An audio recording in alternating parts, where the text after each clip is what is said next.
Hi friends, আমি তোমাদের সামনে আবার চলে এসেছি সন্ধ্যেবেলার টিফিন নিয়ে। তো দেখো ম্যাগি করব, তার জন্য আমি পেঁয়াজ আর লঙ্কা কুচি কুচি করে নিয়েছি। আর প্রথমে ডিমটাকে ঝুরি করে নিচ্ছি, ভালো করে খুন্তি দিয়ে নেড়ে ঝেড়ে ডিমটাকে ঝুরি করে নেব। ঝুরি করা হয়ে গেলে গরম তেলের মধ্যে পেঁয়াজ আর লঙ্কাটা দিয়ে দেবো, দিয়ে ভালো করে লাল লাল করে ভাজবো। আর আমি ম্যাগি ওয়াই এসবেই হলুদটা অ্যাভয়েড করি, হলুদ দিই না। হলুদ দিলে পরে আমার একটা কেমন গন্ধ লাগে।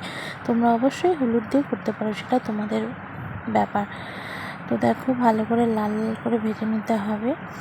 ভাজা হয়ে গেলে লাল লাল করে ভেজে নিলে কি পেঁয়াজটা বেশ ভালো লাগে খেতে। তো দেখো দেখতে দেখতে ভাজা হয়ে গেছে, এরপরে আমি অবশ্যই ডিমটা দিয়ে দেবো।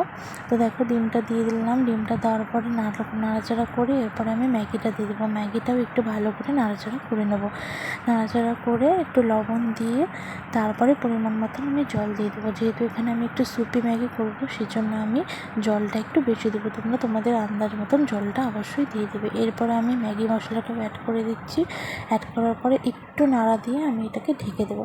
ঢেকে দেওয়ার পরে দেখো কি সুন্দর ফ্রেন্ডস আমার ম্যাগিটা ফুটে আসছে এবং হয়েও গেছে। তো দেখো আমার কিন্তু খেতে বেশ ভালো লাগছে। তোমাদের কেমন লাগছে তোমরা জানিও। টাটা।